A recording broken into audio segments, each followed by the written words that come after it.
I've seen this being talked about as an actionless Jackson Hole. So what can we actually expect, if anything? The motivation for Janet Yellen and Mario Draghi is to not make news this time for different reasons. The Fed is setting in place its balance sheet reduction program, and they've pretty much telegraphed they're going to do it in September. So what does she add to that by talking about what the Fed might do? If she brings up anything that puts the focus on rate increases, that overshadows what happens in February, and that concerns the markets. Mario Draghi, on the other hand, his last press conference, he said, look, we're going to talk about QE in the autumn.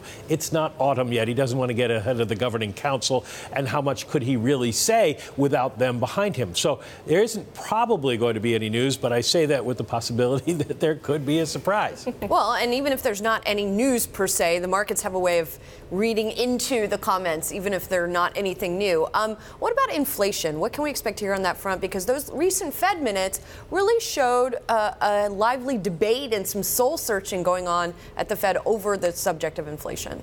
Well, neither one has set inflation as the title of their speech or the subject of their speech, but it could come up in a broader discussion of central banking and why none of the central banks have been able to generate inflation. Is there something changed in inflation dynamics, or does the model that they all kind of rely on, the Phillips curve that says when unemployment gets low enough, prices will start to rise, does that hold just at a lower unemployment rate than we've been able to get to? Those are the kind of questions that are out there. What do their models say? Does either one address it? Hard to know. You know, whenever we've seen the balance sheet of the Federal Reserve even stagnate, not retract, we have seen an impact on stocks, and we've seen the likes of Morgan Stanley, other analysts warning that perhaps there could be some kind of spillover effects as a result of QE. And yet, on the other hand, everybody said, as you said there, they've telegraphed this so well that it's happening in September and it will kick off, that there shouldn't be a problem.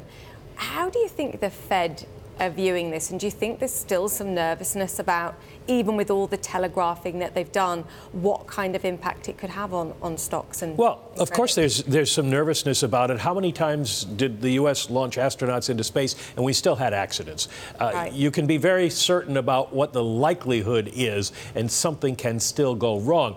They believe, looking at the way the markets have priced what they've already said, that it isn't going to be a problem. The amounts that are going to be not reinvested each month over the first couple of years are going to be so small that they shouldn't have a discernible impact. But you never know until you get started, and they'll be keeping a close eye on that. It may come up in Janet Yellen's talk because she's talking about financial stability. Right.